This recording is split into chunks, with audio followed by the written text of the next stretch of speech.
Halo Sobat Aset, senang bisa berjumpa kembali. Sekarang saat ini saya berada di pusat penyimpanan barang daerah, di mana seperti Sobat Aset lihat bahwa di sekeliling saya ada barang-barang atau kendaraan dinas yang dipakai memang untuk kepentingan instansi pemerintah Provinsi DKI Jakarta. Nah, saat ini di Bincang BPAD kali ini saya sudah bersama dengan Pak Syahrul. Beliau adalah Kepala UPT Pusat Penyimpanan Barang Milik Daerah, di mana memang UPT ini masih dalam lingkungan Badan Pengelolaan Aset Daerah. Nah, sekarang kita mau wawancara beliau, bagaimana sih teknis dalam melakukan penyimpanan, kemudian tugas dan fungsinya seperti apa gitu kan. Mari kita lanjut saja dengan Pak Syahrul. Pak Syahrul, selamat pagi Bapak. Selamat pagi. Terima kasih banyak kesempatannya yang baik ini. Pak Syahrul sudah meluangkan waktu bagi kami, untuk melihat bagaimana kondisi maupun kita akan menanyakan seputar pertanyaan mengenai PPBD Pak, untuk teman-teman di lingkungan BPAD dan bagi masyarakat di umumnya. Nah Pak Syahrul, kita ingin tanya bagaimana sih tugas dan fungsinya PPBD sendiri, seperti apa sih Pak? Boleh dijelaskan mungkin Pak? Oke, baik.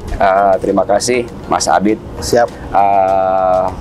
Selamat datang ke tempat kami, Pusat Penyimpanan Barang Daerah.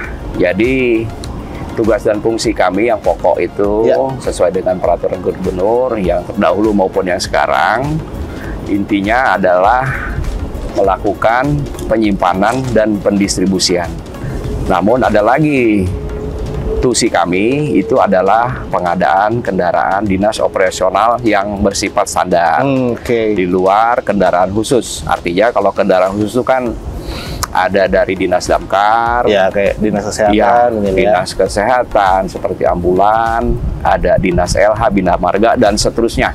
Kalau kami ya pengadaan kendaraan dinas yang bersifat standar, roda 4, bus maupun roda 2. Seperti itu. Baik. Nah, kalau fungsi dari penyimpanan itu adalah kami hanya sebatas tempat penyimpanan penitipan. Dari SKPD, UKPD, baik kendaraan dinas maupun barang inventaris kantor maupun sisa bongkaran. Case yang baru ini terjadi seperti penitipan dari relokasi Taman Mini. Itu dalam persiapan G20 ya. Terus kemarin belum lama pula dari Stadion Tugu. Jadi itu sisa bongkaran. Kalau yang kendaraan dinas maupun barang-barang inventaris kantor itu yang berserakan terlihat ini. Jadi mekanisme memang, mohon maaf, memang dititip untuk proses penghapusan kah atau seperti apa Pak? Atau memang sengaja ditaruh aja atau seperti apa? Jadi kalau di kami ya hanya bersifat penitipan dari SKPD, tentunya melalui mekanisme administrasi yang baik supaya diproses oleh bidang kami di BPAD.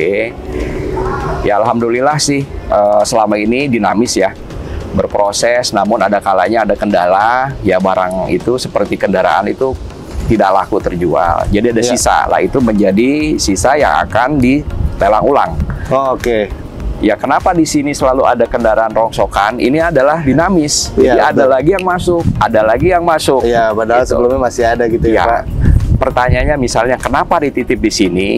Karena ya kendaraan dinas operasional kan seperti yang Bang Adit lihat nih, katakanlah sudah tidak pantas ditaruh di SKPD. Misal rumah sakit, kantor kelurahan yang lahannya itu cukup sempit, terbatas. Terus kedua juga kita kelompokkan. Kita kelompokkan. Jadi pada saat penilaian melalui KPKLN maupun KJPP itu mereka tidak terlalu jauh gitu Pak. Jadi hanya satu titik dia bisa menilai sekian puluh unit atau bahkan ratus barangkali, ya itu tergantung dari kesiapan tim-tim penilai seperti itu. Jadi kalau barang inventaris kantor atau ya mungkin sekarang alhamdulillah udah agak berkurang Pak. Jadi kalau dulu ya luar biasa di sini, sarang ular juga gitu Pak ya. Jadi itu dilelang melalui suban. Suku pada wilayah masing-masing seperti itu. Nah, ada lagi fungsi pendistribusian. Fungsi pendistribusian apabila kita itu ketitipan atau pengadaan kendaraan dinas. Iya. Maupun pengeluaran barang yang laku lelang. Iya. Jadi itu fungsi pendistribusian. Jadi penyalurannya langsung dari sini begitu Pak ya? Ya, seperti itu. Jadi, baik. Oke. Selanjutnya mungkin ada hal teknis atau hal khusus nggak sih Pak dalam melakukan penyimpanan barang ini? Mungkin ada pengawasan khusus atau ada trik-trik khusus yang mungkin Pak Syahrul bisa jelaskan? Oke.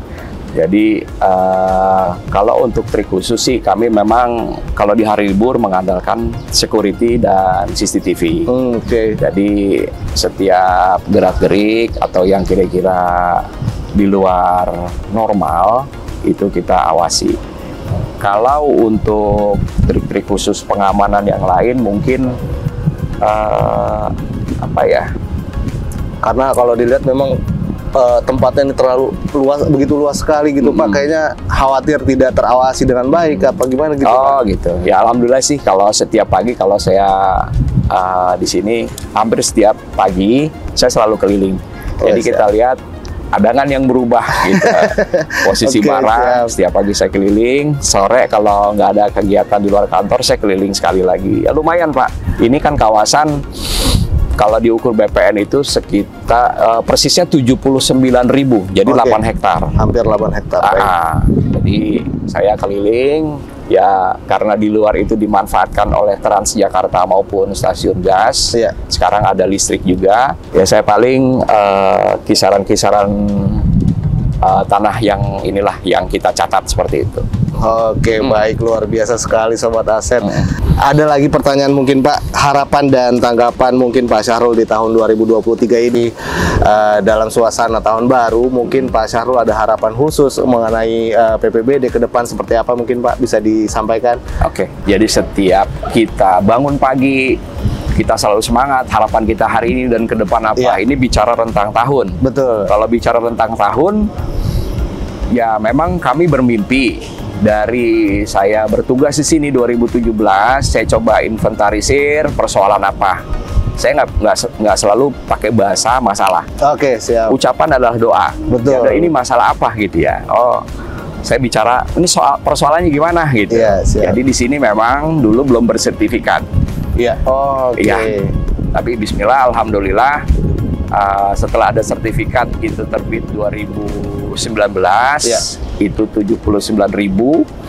Jadi memang di depan dimanfaatkan oleh SPBG Transjakarta. Harapan saya ya insya Allah akan terwujud ya karena tahun kemarin 2020 atau 21 saya lupa itu sudah ada rancang bangun.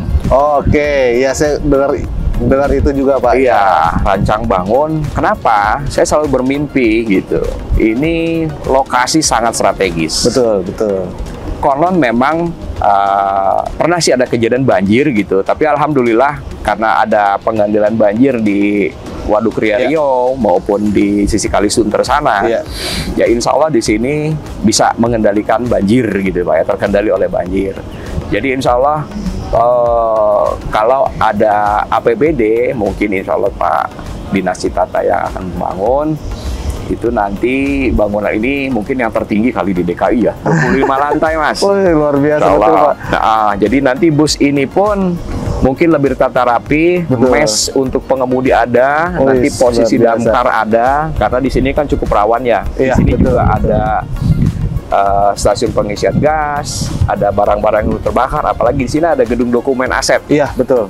Yang kita pernah dengar cerita itu berapa ratus triliun ya kalau nggak salah. Betul. Nah, itu yang saya selalu menjaga itu bagaimana caranya jangan sampai di hari libur panjang itu kosong. Akhirnya kami awalnya minta kepada sektor Pulau Gadung menempatkan mobil damkar di sini. Oke. Nah, insya Allah kalau sudah terbangun nanti full untuk para pengemudi kita mes ya, mes para pengemudi insya Allah terbangun. Terus gedung yang nanti akan digunakan oleh SKPD atau nanti bidang pemanfaatkan yang monggo kerso silahkan. Siap. Insya Allah bertahap secara 4 tahun. Betul. 4 tahun. Memang saya juga dengar informasi itu Pak bahwa ke depan memang ada rencana untuk pembangunan di kawasan ini untuk BPAD kalau nggak salah begitu Pak. Betul. Ya, jadi memang kalau satu lagi Pak, bis-bis ini memang untuk melayani karyawan kalau tidak salah, betul begitu? Betul. Jadi kami ini melayani 25 rute. Oke. Namun setelah kami evaluasi, ini ada 3 rute yang tidak efektif. Saya gitu. coba hitung dengan ini sendirilah. Mungkin kurang begitu, ya, Pak, ya? Kita tiap hari follow up, kita cek. Ya akhirnya kita matikan dulu sementara trayek itu 3. Jadi yang full beroperasi itu 25 trayek. 25 dan sebelumnya 28 begitu, 28. Pak? Jadi itu tersebar di 5 wilayah kota dan balai kota. Oke, termasuk daerah penghubung mungkin, Pak, kayak Tangerang, Bekasi seperti itu. Iya, sampai ke sana rutenya. Antar jemput. Ke balai kota maupun kantor 5 wilayah kota. Baik, luar biasa sekali. Satu lagi, ini bus antar jemput untuk para pejabat. Jadi VIP, biasanya kami sebut bus VIP, biasanya SKPD atau pejabat-pejabat yang ingin monitoring wilayah atau ada acara yang memerlukan katakanlah kursi kendaraan lebih banyak, silakan. Luar biasa sekali, Sobat Aset. Baik, kami rasa cukup, Pak, informasi dari Pusat Penyimpanan Barang Daerah. Begitu luar biasa sekali dalam melakukan penyimpanan, dalam melakukan pengawasan terhadap kendaraan, terhadap barang-barang yang purna pakai. Kemudian ada penyaluran pendistribusian barang juga. Luar biasa sekali tanggung jawab Pak Syahrul. Nah, baik, Pak Syahrul, mungkin ini penghujung acara kita, Pak. Sobat Aset, kami ucapkan terima kasih atas atensinya. Kami langsung dari Pusat Penyimpanan Barang Daerah PPBD di Pulau Mas ucapkan terima kasih. Sampai berjumpa di episode Bincang BPAD selanjutnya. Selamat pagi, sampai jumpa. Terima kasih, Pak Syahrul. Terima kasih, Bapak. Luar biasa sekali.